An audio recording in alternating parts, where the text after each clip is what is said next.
우시야 왕이 죽던 해에 내가 본즉 주께서 높이 들린 보좌에 앉으셨는데 그의 옷자락은 성전에 가득하였고 스랍들이 모시고 섰는데 각기 6 날개가 있어 그 둘로는 자기의 얼굴을 가리었고 그 둘로는 자기의 발을 가리었고 그 둘로는 날며 서로 불러 이르되 거룩하다 거룩하다 거룩하다 만군의 여호와여 그의 영광이 온 땅에 충만하도다 하더라.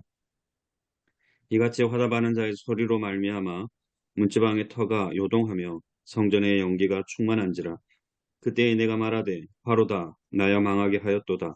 나는 입술이 부정한 사람이요 나는 입술이 부정한 백성 중에 거주하면서 만군의 여호와이신 왕을 베었음이로다 하였더라. 그때에 그 스랍 중에 하나가 부젓가락으로 제단에서 집은 바 핀 숯을 손에 가지고 내게로 날아와서 그것을 내 입술에 대며 이르되 보라 이것이 내 입에 닿았으니 내 악이 제하여졌고 내 죄가 사하여졌느니라 하더라.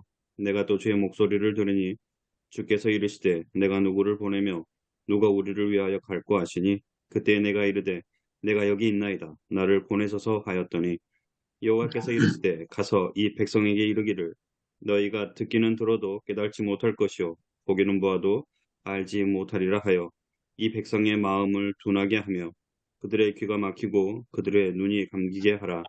염려하건대 그들이 눈으로 보고 귀로 듣고 마음으로 깨닫고 다시 돌아와 고침을 받을까 하노라 하시기로 내가 이르되 주여 어느 때까지니까 하였더니 주께서 대답하시되 성읍들은 황폐하여 주민이 없으며 가옥되려는 사람이 없고 이 토지는 황폐하게 되며 여호와께서 사람들을 멀리 옮기셔서 이 땅 가운데에 황폐한 곳이 많을 때까지니라.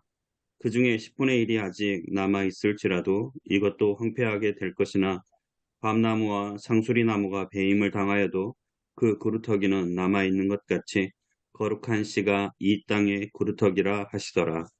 아멘. 자, 오늘 본문은 이사야 소명 주여 내가 여기 있나이다 제목입니다. 주석입니다. 장신대 이은우 교수님이 주석을 해주셨습니다. 그래서 설교 착상으로서 본문 읽기. 여기는 방법론을 소개하고 있었습니다. 본문을 여러 번 반복해서 읽는 게 필요하다.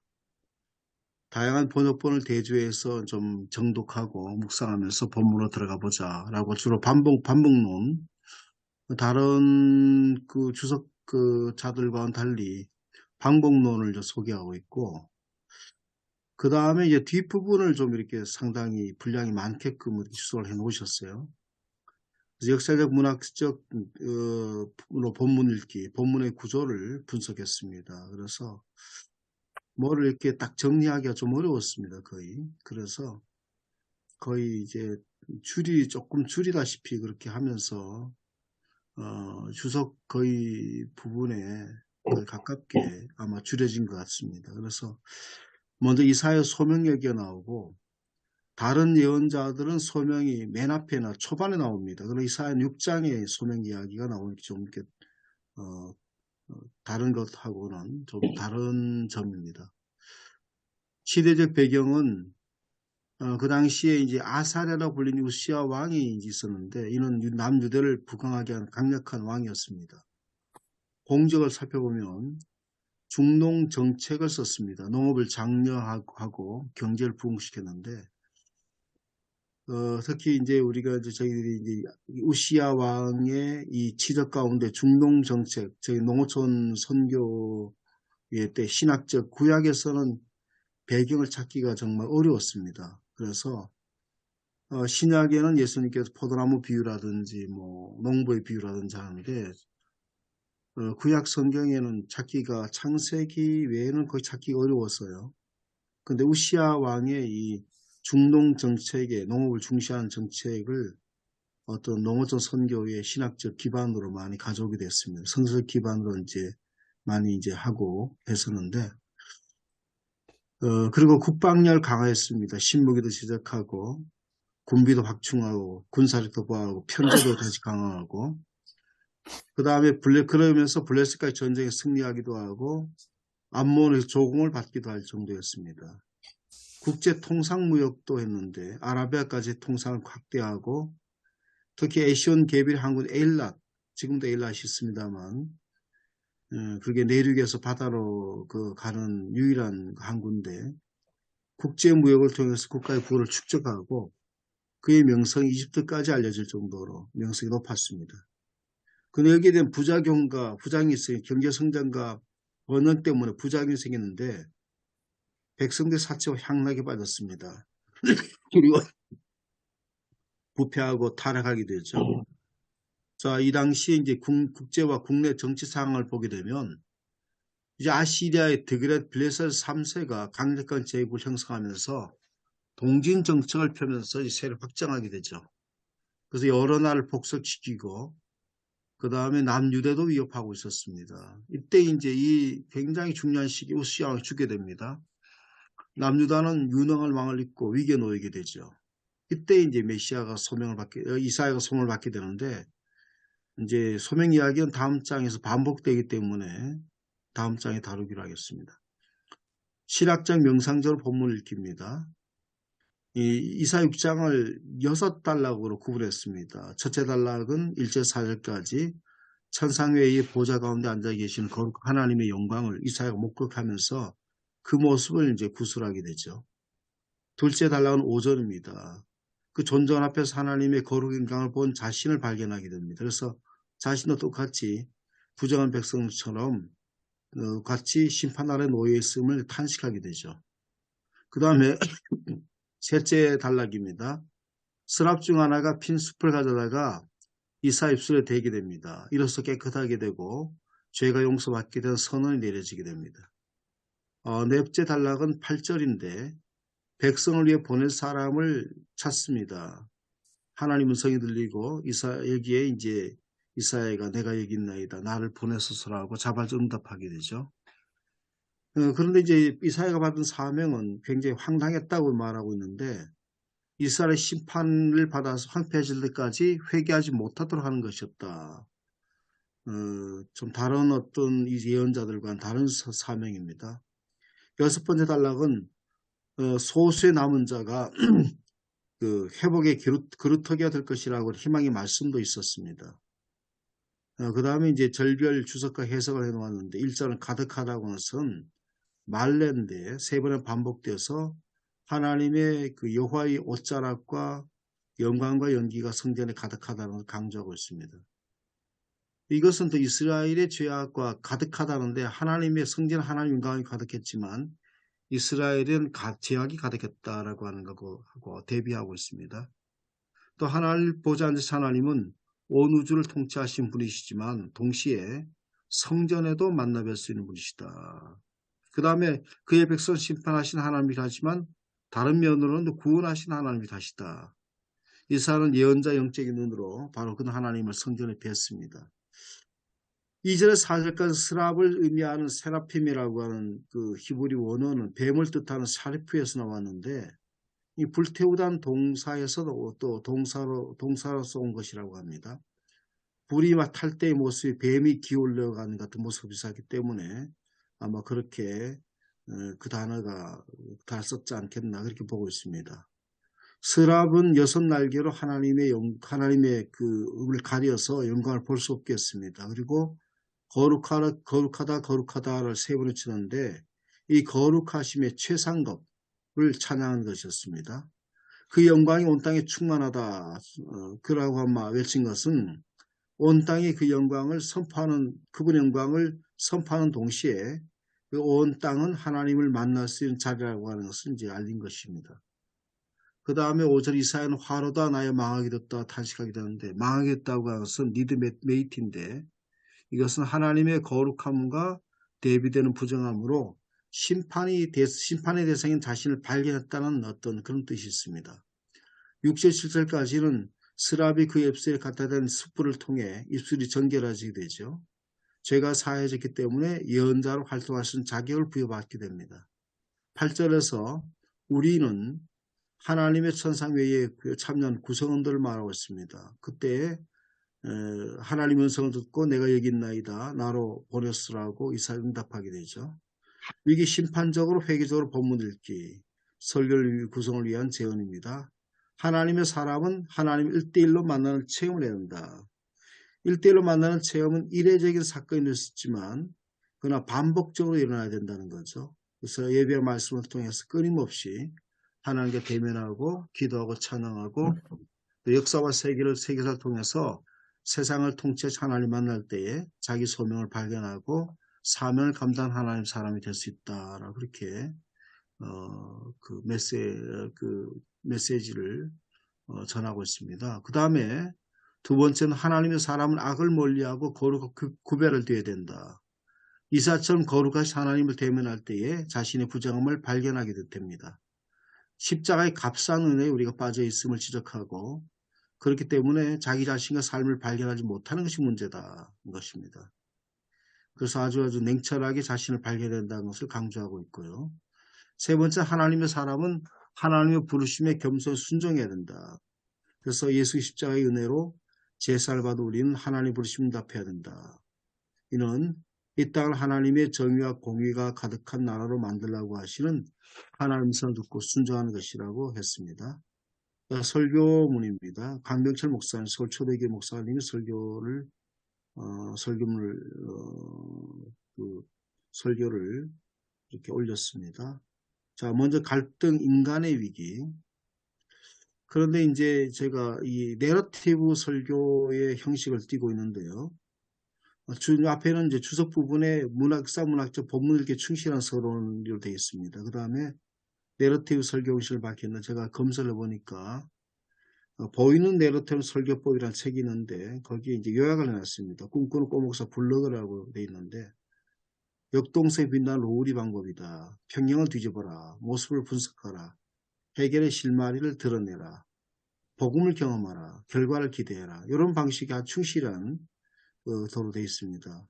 그래서 그 방식으로 설교를 하고 있는데 갈등이 심한 하나님 앞에 더 깊은 절망, 해결의 실마리, 오신 하나님, 그러면서 복음을 제시하고 있습니다. 하나님 충만하신 하나님이시다.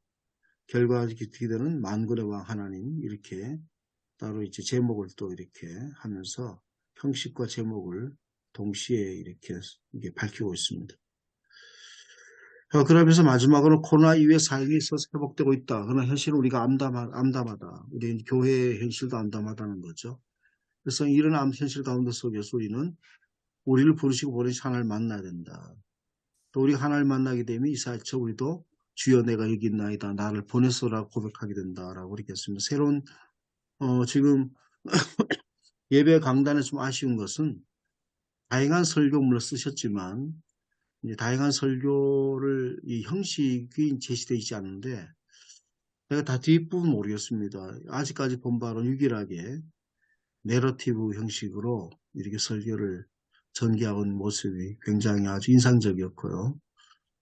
그리고 또한 설교문을 읽으려면 상당한 고민과 익숙한 어떤 패턴이 아니고 다른 패턴을 하려면 상당한 고민과 노력이 들어가기 때문에 굉장히 강병철 목사님 설교문이 충실하다고 우리가 볼 수가 있습니다.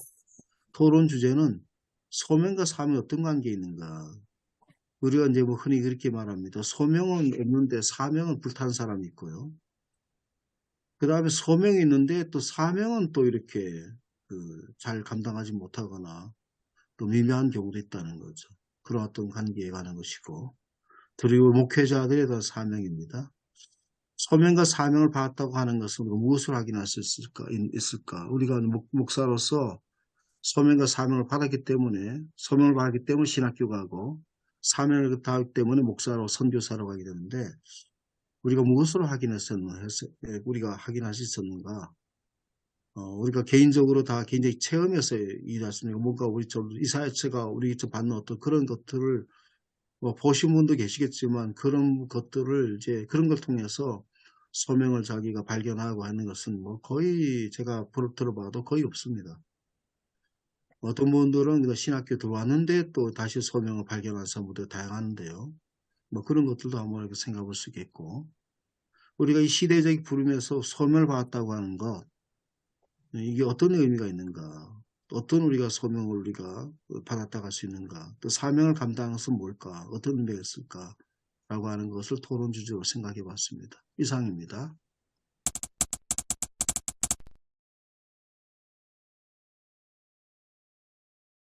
그러면 먼저 목사님이 처음 제시하셨던 그 토론 주제, 소명과 사명은 어떤 관계인가? 오늘 제목이 이사야의 소명입니다. 그리고 소명과 사명 이야기는 목사님들 신학교나 이렇게 많이 들으셨을 거로 생각이 드는데요. 먼저 조금 정리하고 이야기를 계속 나가면 좋을 것 같습니다. 혹시 목사님들 소명과 사명을 어떻게 정리하고 계신가요? 제가 먼저 좀 운을 떼면 이 소명과 사명은 그 우리 목사님들께서 학교 다니실 때 혹은 그 이전에 신학교에 오실 때 하고 지금 신학교에 입학하는 이 세대들하고는 엄청난 차이가 있는 것 같습니다. 정말 엄청난 차이인데요. 아마 들으시면 깜짝 놀랄 수 있는데 제가 직설적으로 좀 말씀드리면 요즘 다는 아닌데 다수의 신대원 재학생들이 교육전사로 가지 않습니까? 가는데 그 교육전사로 가는 사람들의 교회 일에 대한 생각을 아르바이트로 생각합니다. 아르바이트로. 그 아르바이트로 생각을 하니까 제일 우선적인 것이 사례비지요. 그러니까 이제 어느 교회가 사례비 많이 주냐. 참 공개할 수 있는 내용인지 모르겠습니다만은 이제 그런 것들. 그 다음에 또 하나는 이제 아르바이트로 생각을 하기 때문에 요즘 주중에 뭐 카페라든지 이런 데 아르바이트 할 때가 참 많지 않습니까? 서울의 경우에. 그러니까 주중에 아르바이트 하는 것이 주말에 교회 가서 아르바이트 하는 것보다 훨씬 수입이 낮다고 생각을 하게 되면 교회에 가서 아르바이트를 안 한다는 겁니다. 그러니까 교회는 이제 교육전사라는 어떤 아주 그런 그 신대원 재학생들이 장차 목회자가 될 사람이니까 목회 훈련으로 생각을 하는데 또 당연히 교역자고요. 근데 이제 그런 교역자라는 그 속에 있는 뭐 소명감, 사명감보다는 이 세속적인 아르바이트라는 생각이 훨씬 더 강하게 자리 잡으니까 그래서 이게 교회 지금 가뜩이나 쇠퇴해가는 한국 교회의 장래에 상당히 어떤 좀 뭔가 생각해보게 하는 지금 좀 그런 현실입니다. 그래서 지금 이게 서울의 담임 목사님 얘기 들어보면 이 교육조사 구하기 상당히 힘들고 그리고 심지어 부목사님들도 이제는 코로나19 상황에서 서울에 교회마다 이제 사택을 마련하는 게 대단히 이제 불가능해졌으니까 이제 어렵게 이제 교회가 사택을 마련해 줬는데 작년, 재작년에 부동산 전세비가 확 올라가는 바람에 이 서울 시내에 이제 전세를 못 얻는 이제 그런 상황이 벌어지니까 이 부목사님들이 서울이 아니라 이제 경기도에 가서 이제 사택을 얻게 되고 교회에서 거리가 머니까 이제는 교통 상황을 고려해서 이제 확실하게 이제 출근 시간, 퇴근 시간이 정해졌지요. 이 코로나19를 통해서 이제 오는 큰 현상 중에 하나입니다. 출퇴근 시간이 확실히 정해지니까 이제는 옛날 같으면 이제 사명, 소명감이 불타던 시대에는 24시간 교회 일을 한다. 이제 그런 이제 소명감 속에서 일해왔는데 이제는 출근 몇 시에 하고 퇴근 몇 시에 하고 딱 이제 그렇게 정해지는 문자 그대로 하나의 직업인이 된 이제 그런 교역자. 지금 좀 그런 현실로 가고 있습니다.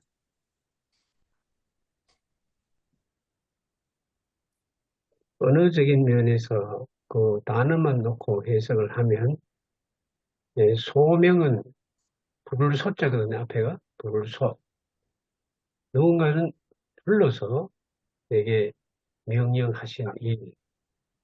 사명은 누군가를 시켜서 하는 일, 그렇게 다른데 이걸 영어로 보면 사명은 미션으로 표현되지 않습니다. 미션. 근데 소명은 보면 보케이션으로 표현됩니다. 단어가 달라요. 보케이션 내용을 보면 주로 성경에서 말하는 보케이션은 구원 사역에 대해서 하나님께서 주신 일, 사명은 말 그대로 그냥 일입니다. 그래서 사명은 일의 중심에 가 있고 보케이션, 소명은 하나님과의 관계 중심으로 그 의미가 좀 다르게 표현을 할 수 있습니다. 그래서 제가 볼 때 우리 목회자들은 보케이션적으로, 소명적으로 보는 것이 더 옳지 않느냐. 일의 내용이나 또는 해야 될 자세나 이런 걸 보면 사명은 누구든지 누가 시켜서 일하면 그걸 뭐 천직으로 삼으면 사명이 되는데 사람이 시켜도 그걸 천직으로 삼고 죽기 살기로 할 수 있죠. 케이션 하는 건 불렀다 하는 것은 하나님께서 구원 사역을 위한 사명자로 불렀다는 그런 의미로 해석하면 제가 볼 땐 옳지 않나 그랬습니다.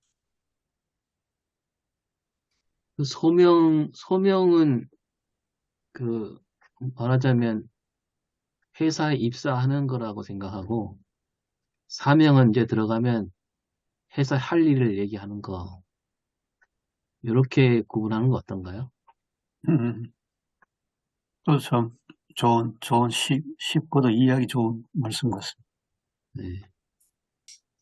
조금 전에 강 목사님 말씀하신 것 생각하면 어쩌면 목회자의 일과 일반 그러니까 구분되지 않습니까?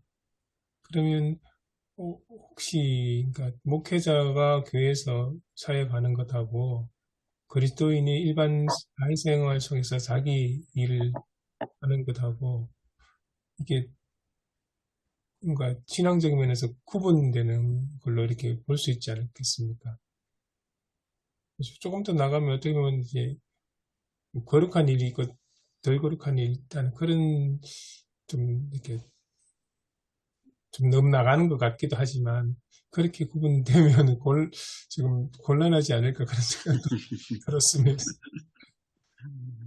그 소명 부르심은 당연한 것 같습니다. 개인마다 다 다른 것 같아요. 이사엘은 중간에 제사장으로 중간에서 부임받았고 다른 예언자들은 또 일찍 부름받은 사람도 있고 신학교 가도 다양한 것 같습니다. 하나님 부르심은 다양하다. 제일 다양한 거 우리 강성규 목사님 어떻게 소명을 그때 받으셨는지.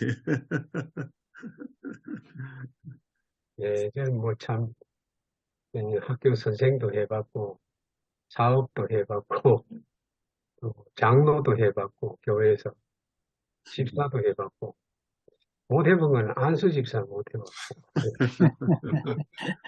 그리고 바로 장로가 됐고 다시 신학교로 가게 됐는데 저는 사실 그래요.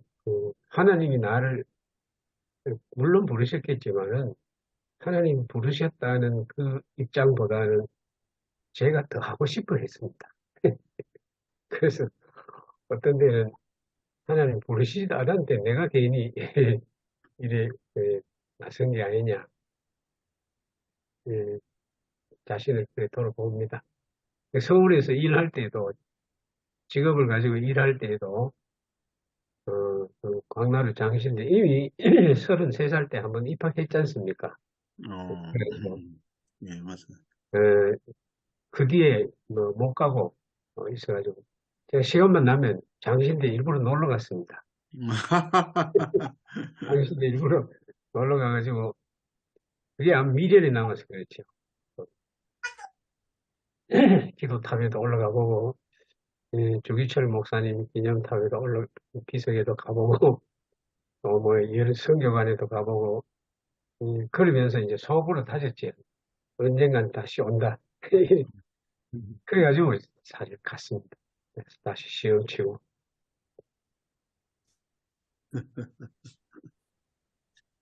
저는 이제 그 소명이 없는, 그러니까 목회자만 소명이 아니라 모든 그리스도인은 다 소명을 받은 거라고 생각해요.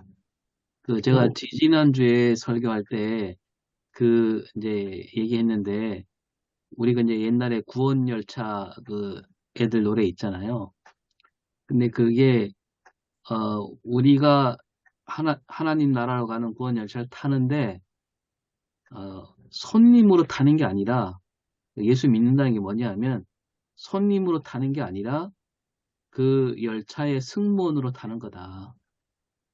그러니까, 예수 믿는다는 것은 다 그 열차 승무원이 되는 거지, 손님으로 타는 건 아니라고 이제 얘기했는데, 그러니까, 하나님께서 우리를 부르실 때, 고이고이 잘 이렇게 데리고 와서 그냥 하나님 나라로 데려가는 그런 의미의 구원이 아니라 하나님은 모든 그리스도인을 하나님 나라를 일구게 하는 어떤 책임을 맡기려고 부르신 거지, 어떤 그냥 무임승차하듯이 그런 식으로 타는 건 아니라는 거죠. 그런 의미에서 봤을 때 소명이 없는 그리스도는 아무도 없다.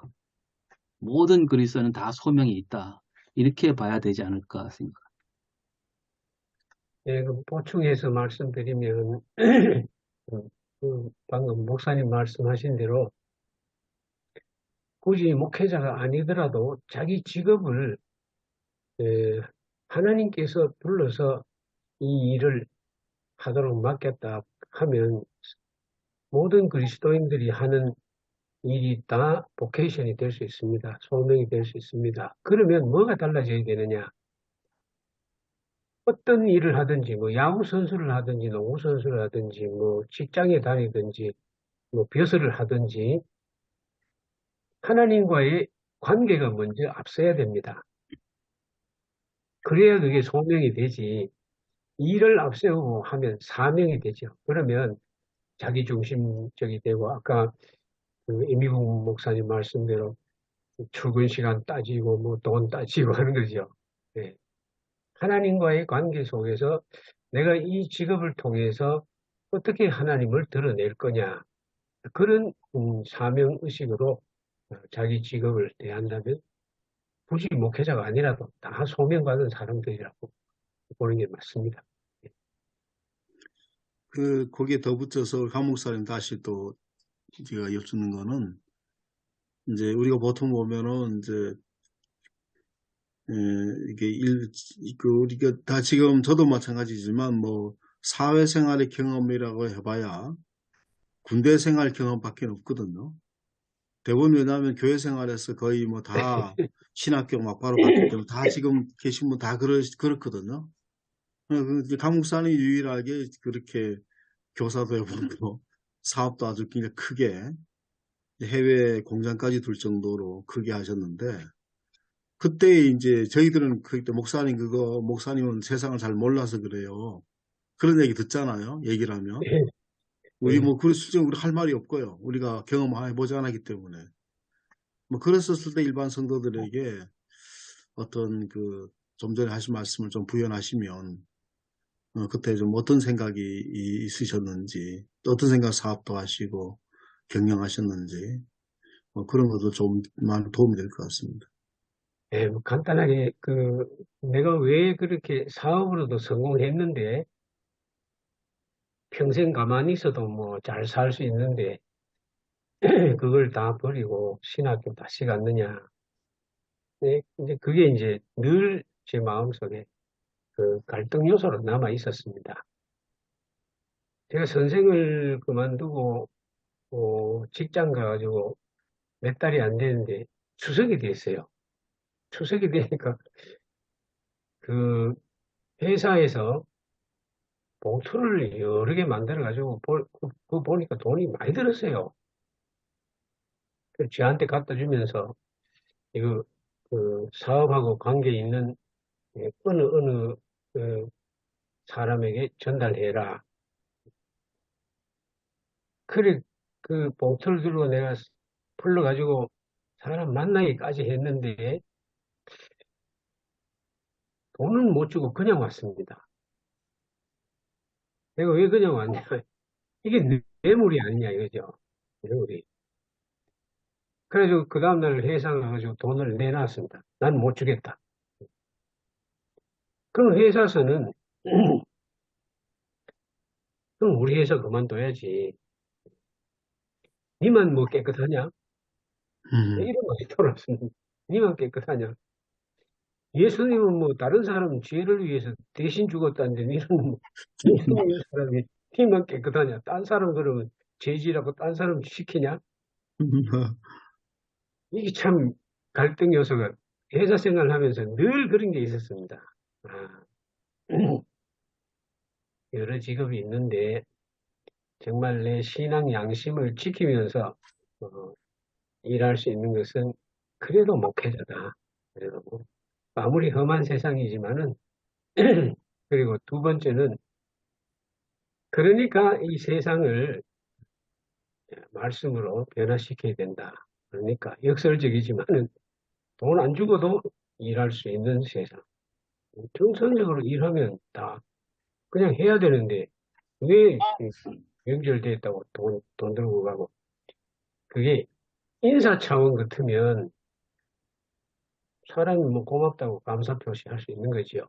그런데 돈의 금액이라든지 이런 걸 보면 이게 인사치레인지 뇌물 수준인지 알 수 있잖아요.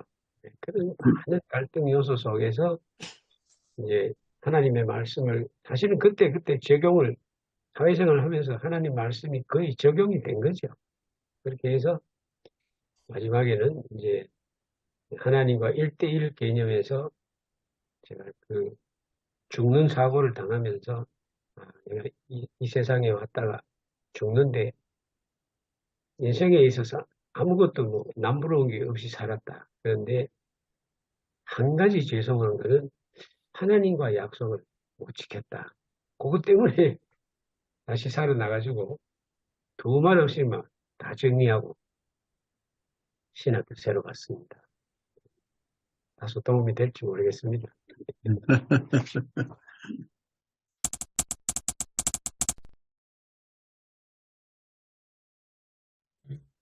방금 강 목사님 말씀하셨던 것도 보면 이제 위기 상황에서 하나님 만나고 다시 새롭게 정리하셨잖아요.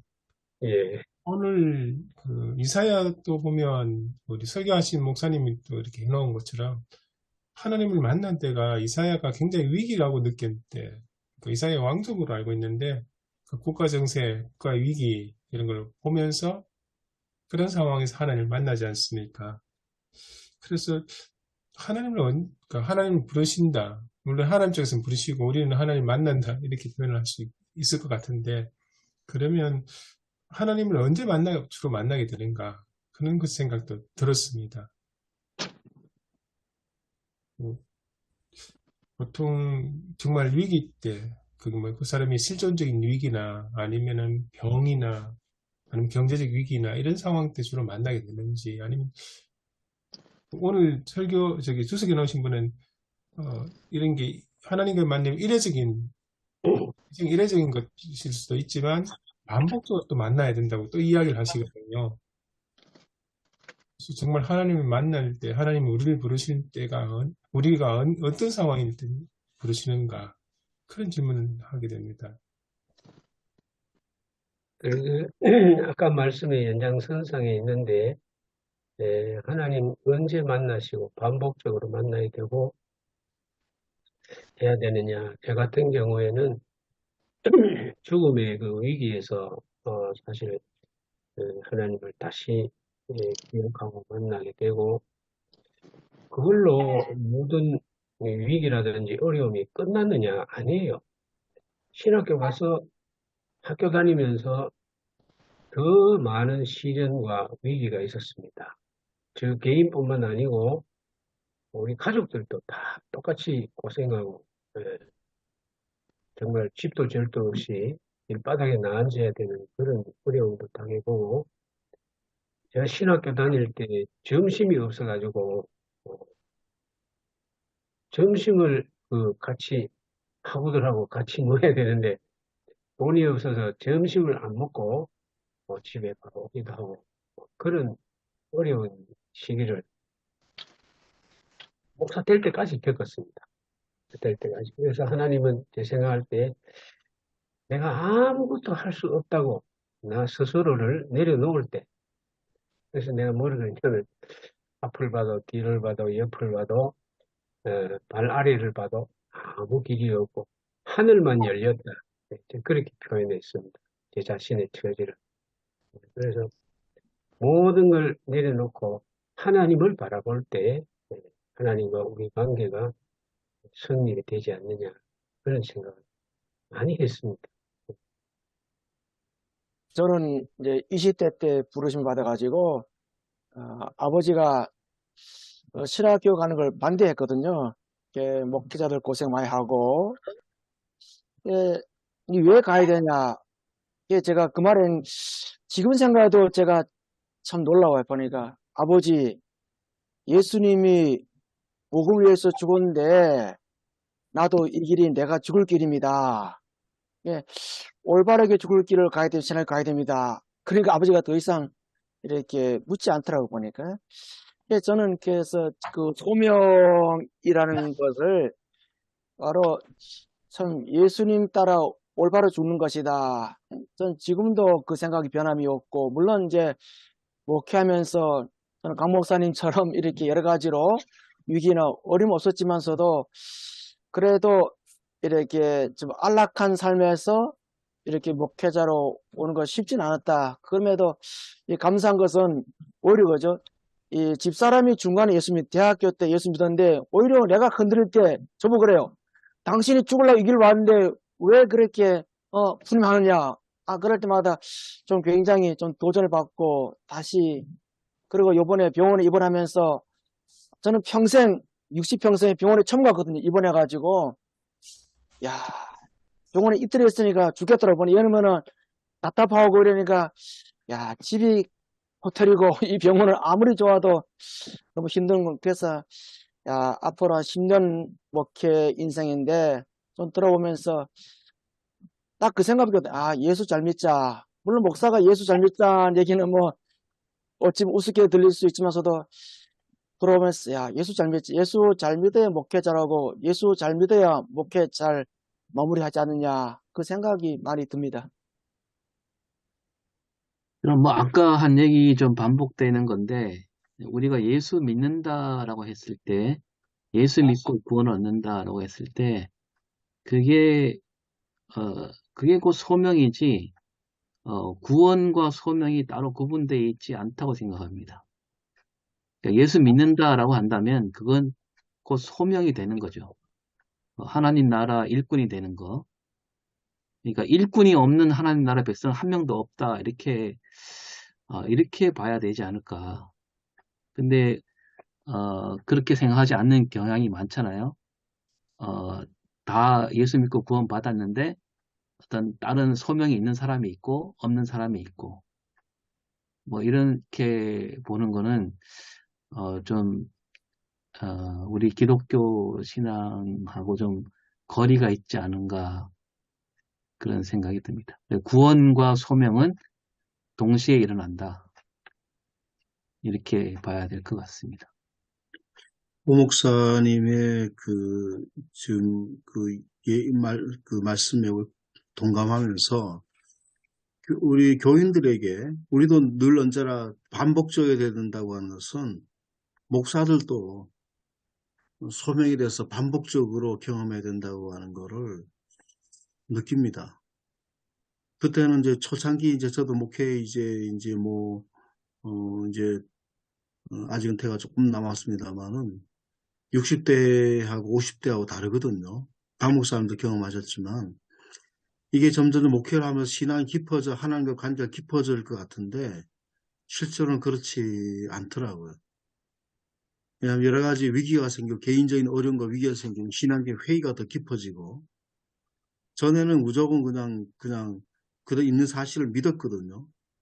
그런데 이제 그게 아니고 나이가 든다고 더 지혜로워지는 것도 아니고 신앙생활이 더 깊어진다고 목회를 오래 했다고 더 사명이 투철한 게 아니더라고요. 그래 본다면 계속적으로 우리가 오히려 그때는 모르고 했었을 때가 순수하게 그냥 소명을 받아 사명인 줄 알고 했던 때는 무조건 했잖아요. 그걸 고민이 없었는데 오히려 이제 나이가 들면서 또 고민이 더 많아지게 되더라고요. 이런 것에 대해서.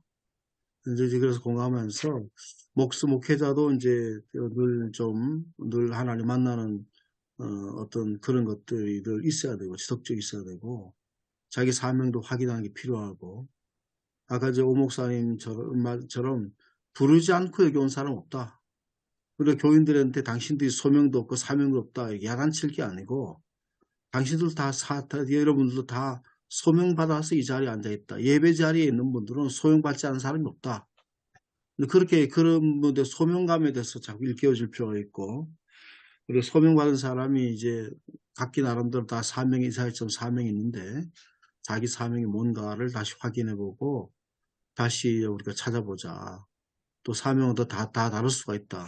라고 하는 것을 여러분이 잃어버렸든지 잊어버렸든지, 사명감을 회복하게 하는 것이 또 시대적 부름에서 우리가 사명이 뭔가 회복하는 것이 좀 필요하지 않겠나 그렇게 생각됩니다. 그래서 저는 이제 요즘 이제 박효정 옛날에는 이제 설교할 때에 왜 그렇지 하지 못합니까? 이건 목사의 기준이지거든요. 목사의 기준으로서 또 성경의 기준으로서 교인들한테 하지 못한 것에 대해서 좀 이렇게 뭐 야단치고 그런 거는 제 생각에서 야단치고 그런 건 아니었지만 좀 그런 어떤 투의 설교를 했다면 최근의 설교들은 좀 바뀌어서 그들을 좀 갖고 있는 걸 자각해주고 바뀌어지는 거, 갖고 있는 걸 귀하게 여길 수 있도록 좀 그들의 어떤 가치를 인정해주고 존중해주는 이런 설교로 좀 많이 바뀌었습니다. 제가 이제 거의 60대 들어오면서 많이 바뀌었거든요. 그래서 지금도 이제 여러분들이 중요하다. 그러면 교인들도 뭔가 야단 맞고 뭐 꾸중 맞고 이런 것보다는 훨씬 자기들이 갖고 있는 것에 대해서 자기 존중감을 좀 느끼더라고요. 우리 아이들도 애들이 못한다고 계속 하면 자존감 낮아지잖아요. 그래서 교인들도 자기 귀중한가 소중함이 어떻게 귀중한가 라고 하는 거를 일깨워줄 필요가 있다고 봅니다. 그러다 보니까 교인들도 오히려 그것들이 교인들의 눈이 어떻게 빛나게 만들고 사명에 좀 이렇게 발견하는 어떤 기회가 되는 것 같았습니다. 뭐 특히 상황이 다 다르겠지만요.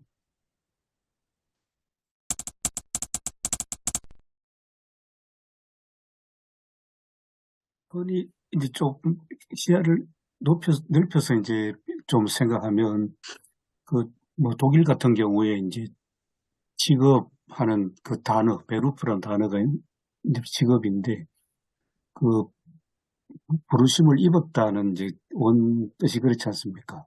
근데 이제 그러면서 루트를 많이 이야기하는데, 루트 시대에는 이제 성직자 중심의 중세사회가 이제 해체되면서 이제 평신도들이 이제 부각되고, 이제 루트의 한계점은 그 평신도라는 것은 이제 영주라든지 어떤 지배자 중심의 어떤 평신도를 생각하는 그런 한계는 있습니다만, 어쨌든 성직자 중심의 모든 세계관을 해체시켜버리고, 이제 평신도들도 하나님의 부르심을 입었다. 좋은 의미의 이제 세속 직업도 하나님의 소명이 있는 것이다. 이제 그렇게 이제 길을 열어주는 굉장히 중요한 이제 일을 했다고 하는데, 이제 그렇게 보면 뭐 루트 시대 때 막 시작되는 이제 그 상업 장사하는 사람들, 그다음에 금융업도 막 시작되고, 그다음에 이제 루트는 농부까지는 안 갔습니다만 하여튼 농사 짓는 사람들까지도 폭넓은 어떤 평신도들이 하나님의 소명을 가진 직업인들로 인식시켜주는 그렇게 이제 생각을 넓히면 이제 소명을 우리도 이제 목회자 중심으로 생각하지 않고 모든 직업군들, 모든 직장이 다 하나님의 부르심을 입고 그 현장에서 최선을 다해서 이제 남기는, 이렇게 되면 상당히 이제 칼빈식으로 가게 되는데요. 이제 자본주의 사회에서 이윤을 남기는 것도 여기에 이제 크리스찬의 중요한 직업의식이 있다는 뭐 일단 발전은 그렇게 되어 온 것 같습니다. 지금 우리 교회 구조가 중세 시대로 다시 돌아가는 구조로 목사들도 그걸 원하거든요. 그래서 평신도를 가치를 인정해주고 하는 것보다도 성직 중심의 어떤 책이 가장 우월하고 고결하다. 그렇게 어떤 그로 관념에 젖어 있는 목사들이 적지 않습니다. 교회에서 그것도 강조하고요. 그래서 목회자들 인식 전환이 진짜 개혁교회 목사면 개혁교회 목사로서 인식 전환이 필요한데 역시 그 인식 전환이 역시 가톨릭 중심의 어떤 지금 가톨릭과 달리 옛날 중세 중심의 어떤 그런 어떤 세계관에 빠져서 그걸 강조하고 그거를 편하게 생각하고 하는 목회자가 적지 않습니다. 음, 그게 가장 문제라고 보거든요. 근데 이제 칼빈이 그는 한 세대 더 내려가니까 루터보다도 칼빈은 좀 더 이제 그 제네바라는 시대가 그 시대 상황에 영주도 없고 황제도 없는 그런 제네바니까 그렇지만 칼빈은 어떤 경우에도 국가가 지배하는 교회는 안 된다고 생각을 해서 교회의 어떤 자치권, 자율성, 독립성이 있는 이제 그러한 교회를 만든 게 이제 제네바 교회법 아니겠습니까? 거기에 나오는 게 바로 이제 목사, 교사, 장로, 집사인데 그런데 그런 조직이 수직적인 조직이 아니고 수평적이거든요. 하나님의 말씀에 이끌리는 목사, 역시 하나님 말씀에 이끌리는 집사 이러니까 다 수평적인 관계고 역할과 기능이 다를 뿐이라는 그런 굉장한 어떤 장로교회의 어떤 조직을 이야기하면서 그게 이제 대의제도로서의 어떤 장로, 목회자와 장로가 당회를 구성하고 그래서 굉장히 교육이 중요하니까 치리하는 기능까지 요즘 생각해도 이거야말로 뭐 칼빈이 어마어마한 교회 유산을 남겼다고 생각되는데 잘 파악을 해야 될 것 같습니다. 한국 교회가 다시 목사님 말씀하신 것처럼 이제 완전히 목회자 우위 어떤 교회가 계급 구조화 된 것에서부터 파생되는 문제가 지금 상당히 심각하지 않습니까? 이 급기야는 뭐 교회 세습까지 가버리니까. 그 목사들이 은근히 목회자 중심의 그 교회가 성장하거든요. 아주 수직적인 체계가 돼 있고 명령체가 돼 있고 뭐 그런 얘기 듣습니다. M교회 같은 경우는 오면 완전히 막 그냥 목사들 도열에 있고 사열에 있고 군대보다 더하다. 뭐 그런 어떤 얘기를 벌써 어제부터 들었거든요. 예.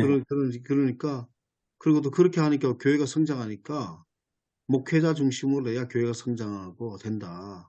이런 어떤 사고적 다 그렇게 되기를 또 정말 갈망하고 있거든요, 목사들이.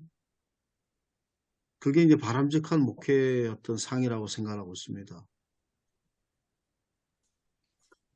이제는 그런 목회관이 당연히 깨지는 거 아니겠습니까? 이제 대형교회 시대가 한국에서는 완전히 지나가고 교회 성장은커녕 이제 저출산 시대를 고민하는 시기인데 큰 교회들 보면 좀 미안합니다만 담임 목사님들이 부목사님들을 목회 동력자로 여기기보다는 그냥 자기의 손발로 그냥 도구로만 사용하는 그런 인상을 참 많이 봤거든요.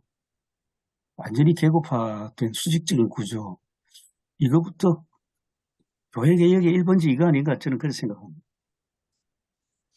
근데 오히려 요즘은 뭐 교인들이 목사를 뭐 이렇게 상전으로 생각하는 뭐 이렇게 그렇게 생각하는 게 많이 줄어들지 않았나요? 뭐 저희 예. 교회만 하더라도 우리 권사님들이 뭐 저한테 막 뭐 이렇게 막 시키기도 하고 뭐 막 야단도 쳐요.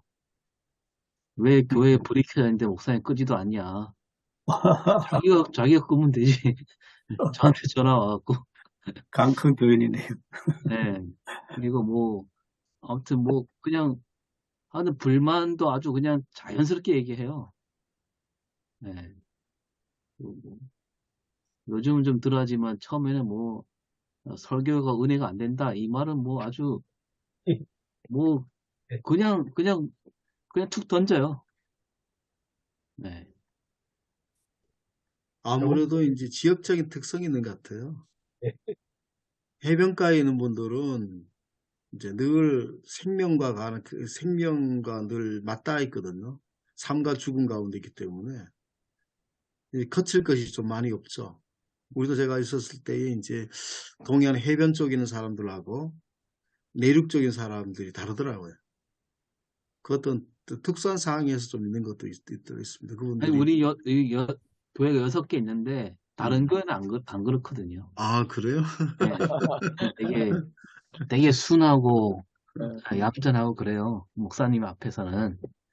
심지어 이제 옆에 교회 뭐 욕해서 죄송한데 뭐 그분 떠났으니까 그 목사님 10수년 동안 그냥 교회 돈을 자기 돈처럼 쓰고 막 교인들한테 돈 빌리고 막 그랬거든요.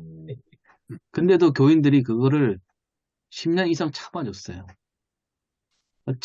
참다가 이제 도무지 안 되니까 이제 그 나중에 연임 청원에 문제가 생겼는데 아무튼 그런데 우리 교회만은 뭐 저희는 설교 시간에도 막 이렇게 왜 이렇게 목사님이 질문을 할 때 꼭 대답을 안 해도 되는 질문이 있잖아요. 하면 따박따박 대답을 해요, 막. 그래.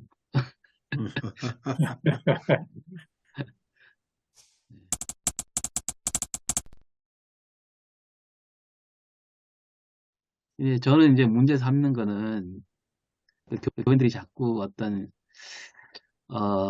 그 교회론이나 구원론에 있어서 자꾸 이렇게 그 오해를 하는 경향이 많아서 이제 그런 거에 대해서 오늘 주제도 아까 계속 얘기했지만 저는 이제 구원 받았다라는 것과 소명을 받는다는 말 자꾸 따로 떨어져 생각하니까 이게 우리 교회의 가장 큰 고질병이 아닌가. 이제 오늘 말씀도 그런 측면으로 좀 접근을 하는 게 어떤가 생각이 듭니다. 예수님께서 하신 말씀 가운데 하나님의 일을 하는 게 뭐냐 했을 때 보내신 자를 믿는 게 하나님의 일이다 하셨잖아요. 그렇게 보면 모든 사람이 구원받는 자체가 사실은 소명이다. 그런데 그거는 아주 기초고, 그건 기본이고, 그 다음에 그 달란트 비유가 또 있잖아요. 달란트. 5달란트 주고, 3달란트, 2달란트 주고 마찬가지로 소명은, 그 믿음으로서 소명은 다 받았는데, 그 받은 소명에 대한 달란트 비유, 열심히 일해서 무언가는 더 유익이 되도록 해야 될 거 아니에요. 그건 개인의 유익이 아니고 하나님 나라의 확장인데, 그런 면에서 목회자는 목회자의 소명이 다르고, 장로는 장로의 소명이 다르고, 그런 여러 가지 몸의 비유를 보면 알 수 있듯이 여러 가지 지체가 합쳐서 결국은 하나의 교회가 되는 거니까 각기 자기가 받은 특별한 달란트, 거기에 대해서는 부지런히 해야 될 거 아니냐. 믿은 것으로 만족하고 구원 얻은 것으로 만족하는 것이 아니고 그 다음에 구원 받은 사람이 해야 될 일, 그거는 특별한 어떤 사람들에게 따로따로 주어진 달란트가 아니냐. 그래서 우리 목회자는 그런 면에서 자기 받은 달란트를 온 교회에 하나님 말씀 전하는 것을 좀 최선을 다해서 해야 되겠고, 그렇게 해서 목적이 뭡니까? 교인들이 다시 또 교회를 섬기고 봉사할 수 있도록 만드는 것까지 나가야 되지 않냐. 그런 면에서 보면 우리 달란트에 따라서 사명의 내용은 다를 수 있다. 그렇게 봅니다. 구원받은 것은 아주 기초고. 근데 그 말씀이 좀 약간 결이 다르게 저는 이제 말씀을 드리려고 하는 건데, 그러니까 이제 예수 믿고 구원 받았다. 그런 다음에 구원 받은 사람들이 어떤 하나님의 나라 일을 해야 된다. 이렇게 구분되는 게 아니라 구원받는 게 뭐냐고 했을 때 하나님께 부름받아갖고 하나님 나라 일을 하겠다라고 결단하는 게 구원이다. 이렇게 봐야 되지 않는가라는 거예요. 그러니까 이 소명으로 얘기하면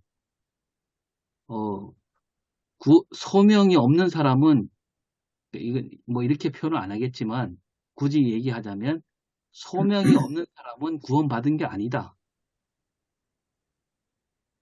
이런 면으로 가는 게 맞지 않나요?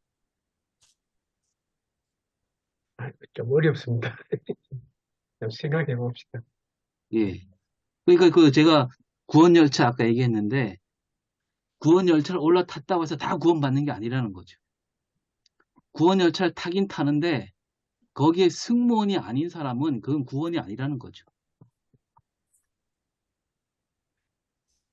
그러니까 우리가 예수 믿는다 그랬을 때는 구원열차의 승무원이 되는 일이지 그 열차의 승객으로 타는 게 아니라는 거예요. 그게 이제 소명 아닙니까? 네, 저는 그 말씀에 대해서 동의를 하는데요. 그것은 성교적인 차원에서도 그 말씀이 맞고 한데 그럼에도 조금 생각해 볼 거리는 있는 것 같아요.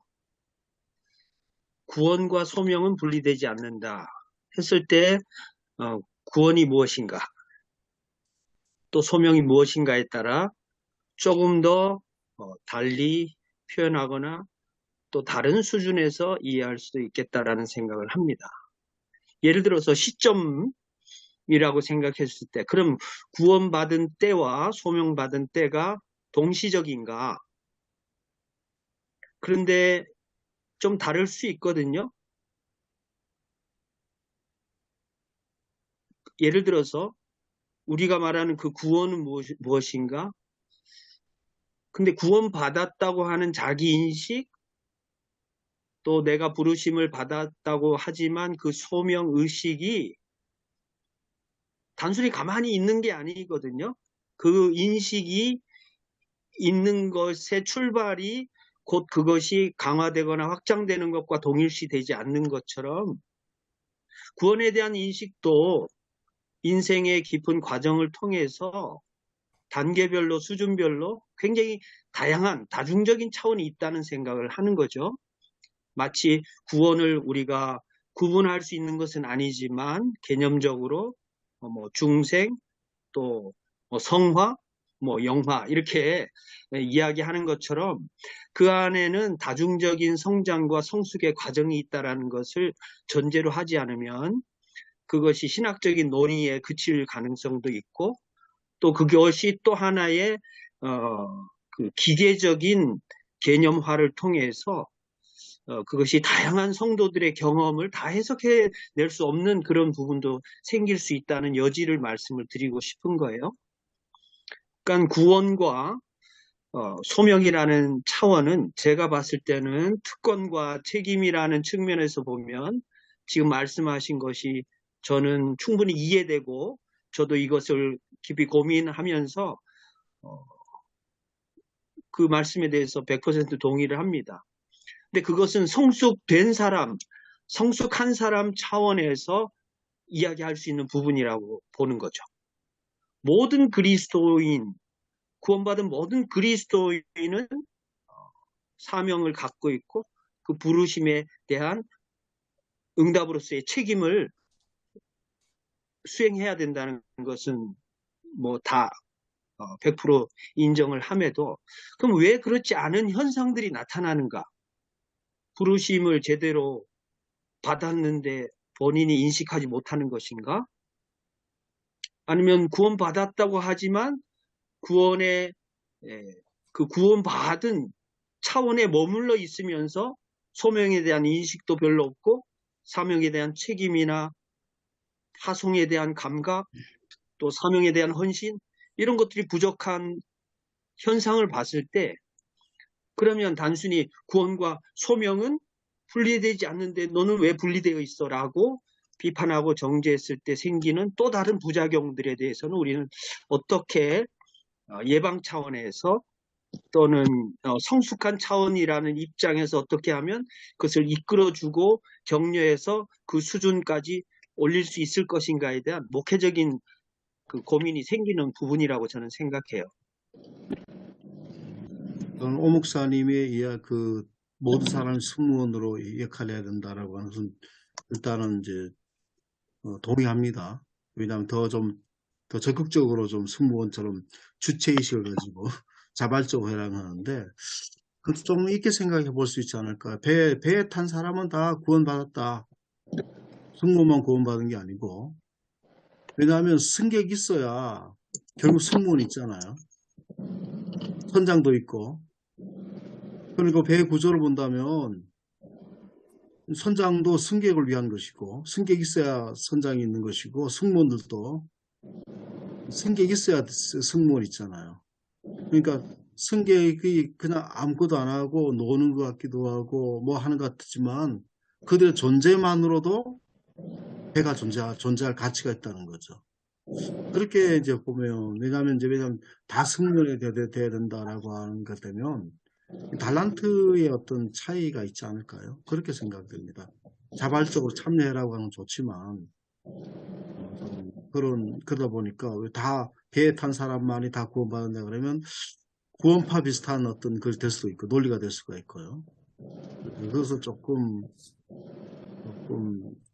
좀 다르지 않겠나 그런 생각이 돼요. 그 승객은 그 열차나 배와 끝까지 가지 않아요. 자기가 원하는 데서 내리죠.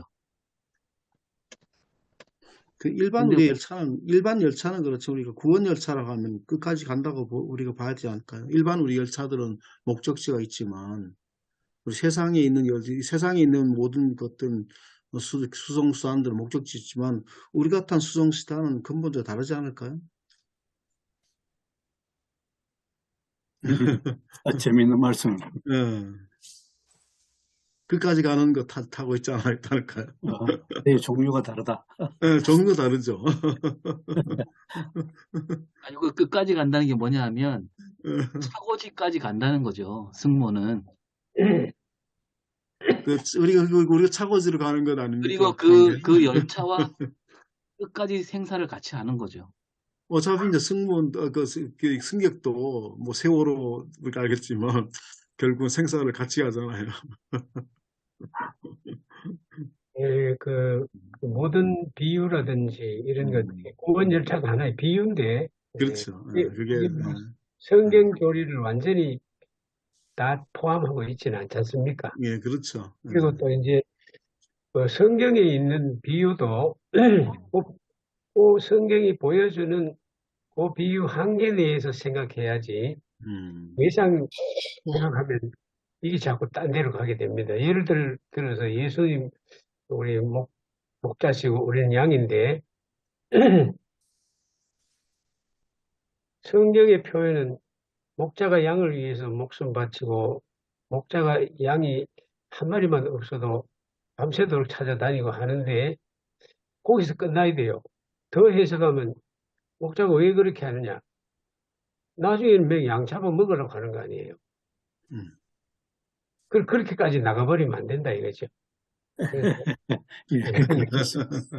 비유, 성경에 보여주는 모든 비유는 보여주는 한계, 거기까지만 우리가 해석해야 되지 않느냐. 구원 열차도 그렇게 해석하는 것이 맞지 않겠느냐. 그렇게 생각이 듭니다.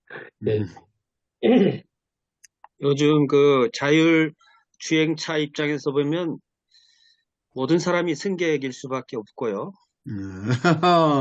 새로운 개념이 있어요. 자율주행차. 선장도 필요 없잖아요. 그래 온다면 차장도 필요 없고. 1년 전에 저희 큰딸이 이제 미국 해군에 입대를 했는데, 지금 이제 미국 샌디에고에 있어요. 이제 딸이라 염려는 했는데, 어쨌든 1년이 벌써 지났는데, 이제 최근에 배를 탔어요. 한 달 정도 됐어요. 그래서, 근데 뭐 소방훈련도 하고 여자로서 하기가 쉽지 않은 뭐 일들을 쭉 하면서 뭐 힘들어 하기도 하는데, 얘도 마찬가지죠. 이 아이도 자기가 원하면 4년만 할 수도 있고 자기가 원하면 20년까지도 할 수 있는데 4년만 하겠다는 거죠. 지금은 승무원이에요. 어떤 면에서는. 그렇지만 그 한계를 우리가 이제 제한할 수 있겠는가? 자신의 인생이라는 긴 여정 속에 승무원과 승객의 차원을 이분법적으로 이렇게 분리가 가능할 것인가?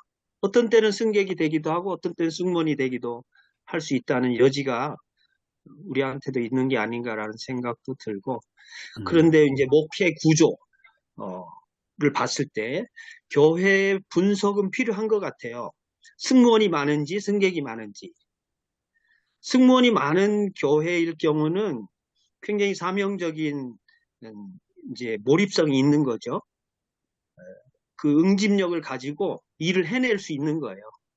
그런데 승객이 많은 그 교회라고 할 경우에는 이제 뭐 승무원이 적다 보니 뭔가 방향 지시도 힘들고 또 문제가 생겼을 때 그것을 중화시키거나 제어할 수 있는 장치가 부족한 교회일 가능성이 높잖아요.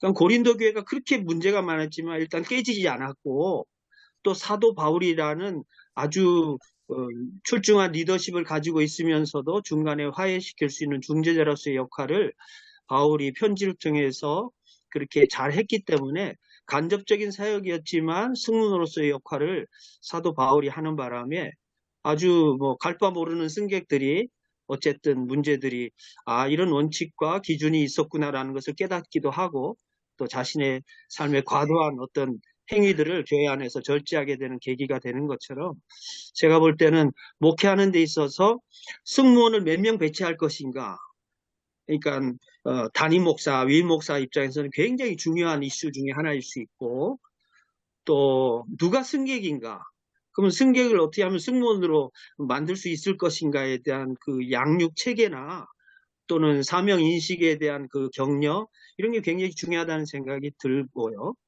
신학교도 이게 큰 문제잖아요. 승무원으로 왔는데 승객 행세를 하고 있는 부분이 생기는 거잖아요. 그러니까 하나님으로부터 적극 헌신하기로 작정하고 신학교에 왔는데 알고 보니까 알바생이었다. 이거는 충격이잖아요.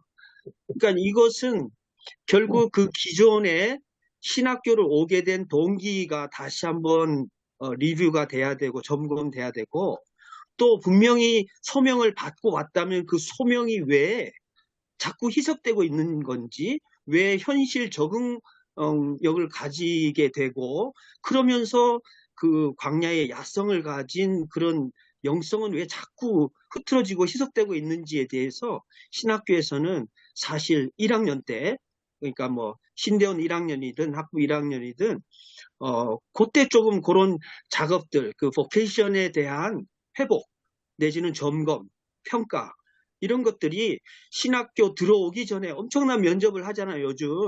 그러니까 그것 이상으로 이 과정이 더 중요하지 않을까라는 생각을 해봅니다.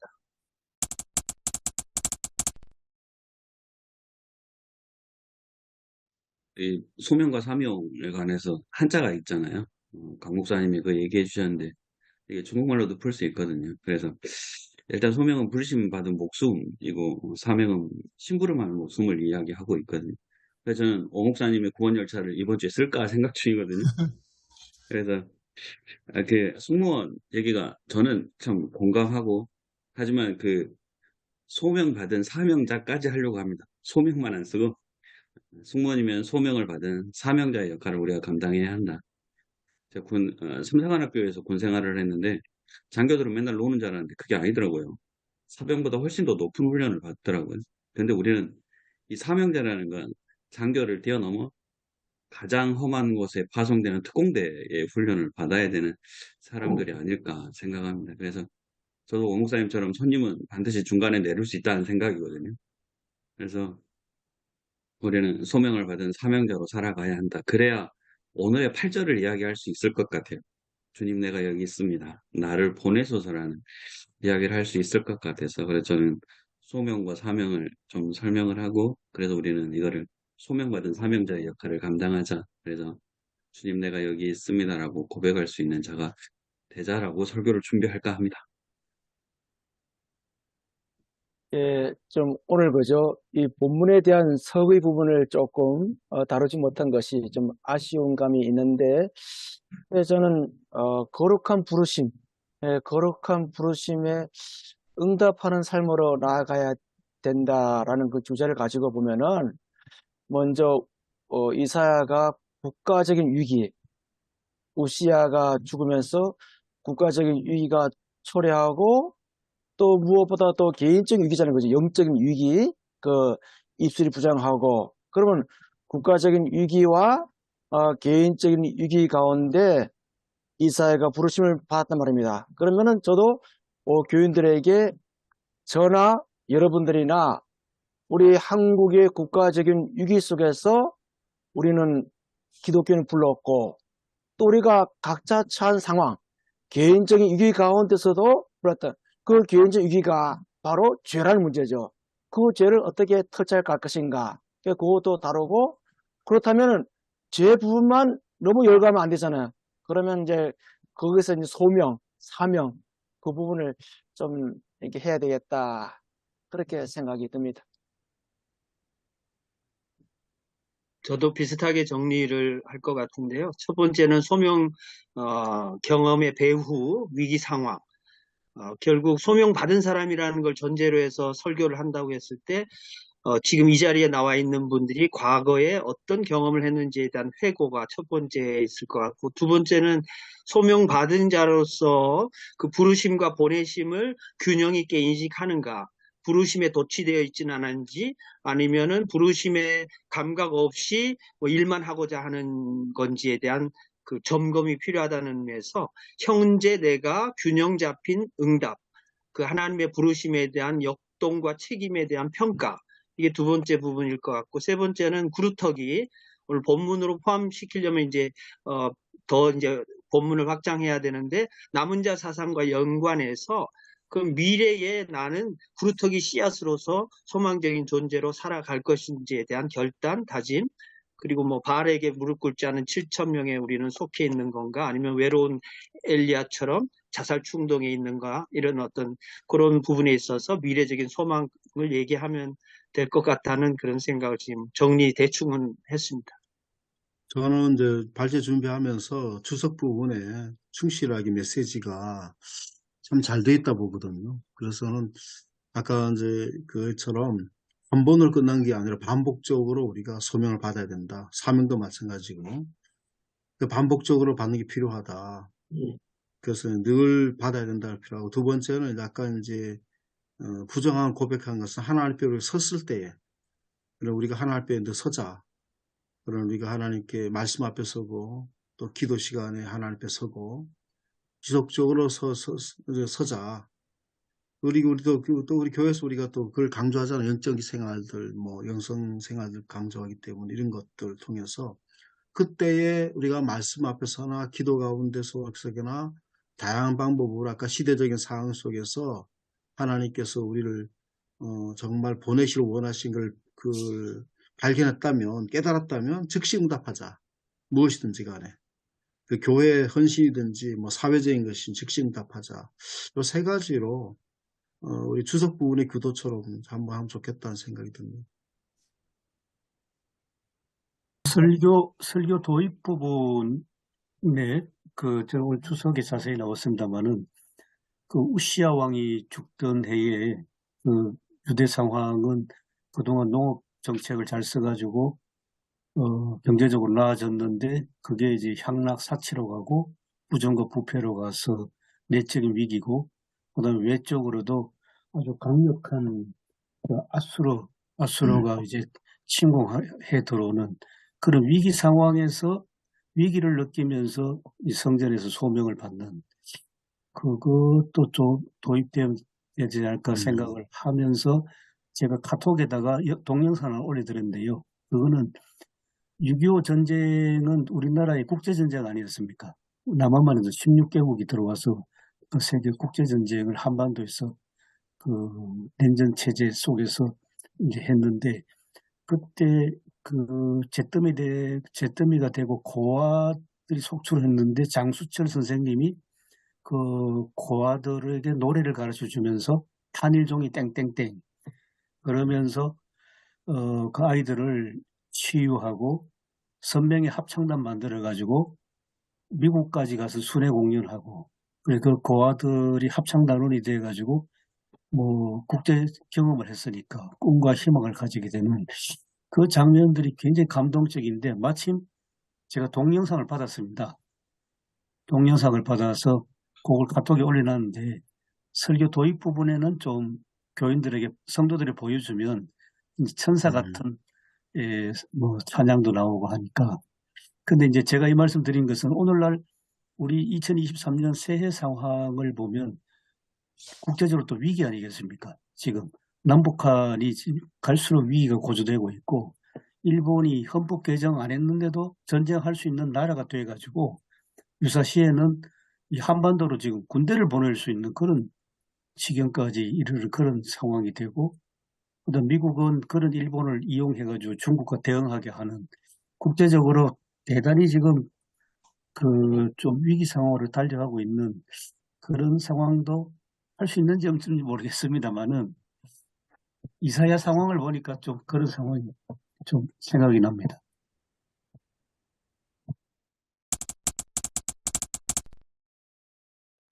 하나님 감사합니다. 우리에게 또 하나님의 말씀을 연구하고 또 깊은 우물에서 건져낸 말씀 메시지를 또 성도들에게 전할 수 있는 귀한 또 우리 저희들 사명을 주셔서 감사드리며 또 말씀을 통해서 잊고 있었던 소명과 사명을 성도들이 깨닫는 귀한 말씀의 시간들이 되게 하여 주시옵소서. 이를 위해서 한 주간 동안 또 주의 부르심을 새로 깨닫는 귀한 시간 가질 수 있게 해주셔서 말씀을 잘 전하게 하옵소서. 주님의 부르심에 응답하는 우리 모두가 되게 하옵소서. 예수님의 이름으로 기도드립니다. 아멘. 아멘.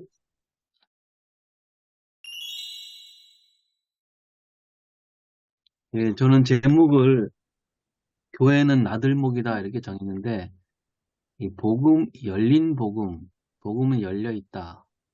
그 말을 쓰기가 저는 이제 이게 약간 수동태라 그거보다는 좀 이렇게 능동태는 없을까 이렇게 생각하다가 이제 교회가 그 복음을 열리게 만들어야 된다라는 차원으로 이제 교회가 그 이제 도로에 나 있는 나들목과 같은 그런 역할을 해야 한다라는 그런 주제로 말씀을 전했는데요. 뭐, 예, 그 교인들도 잘 듣고 저도 뭐 제목이 약간 좀 부자연스럽긴 했는데 좀 그렇게 잘 전했습니다. 네. 누구를 위한 복음인가라는 제목으로 했거든요.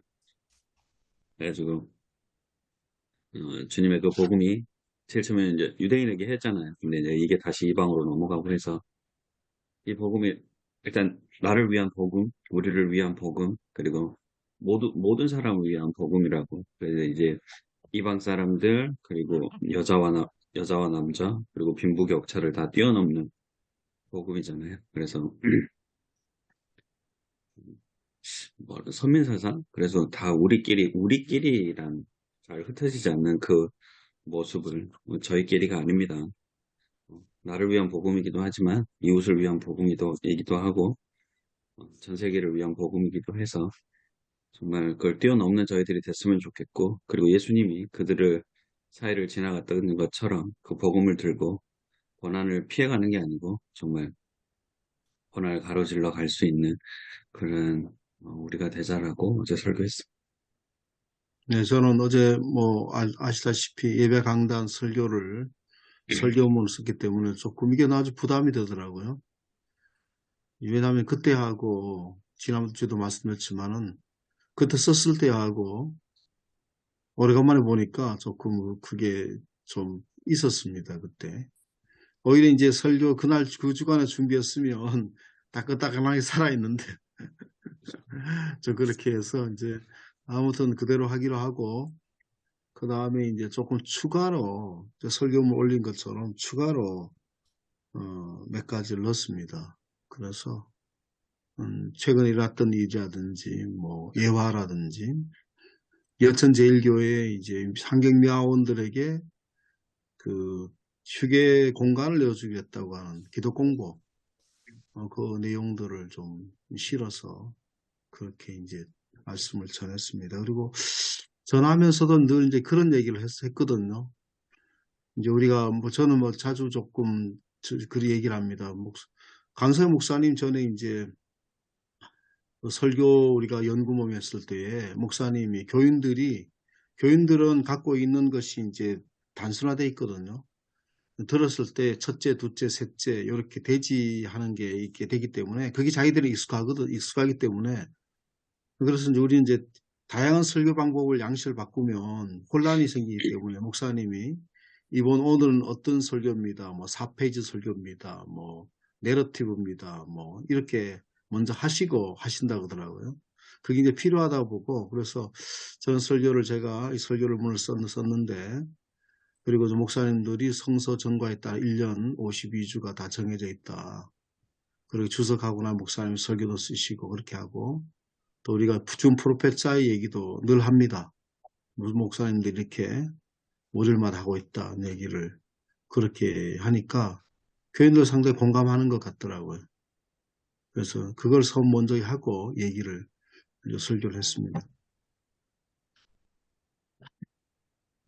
저는 그 본문을 가지고 사명과 복음에 대해서 말씀을 드리면서 먼저 우리가 복음에 대한 인식이 바로 서 있어야 된다.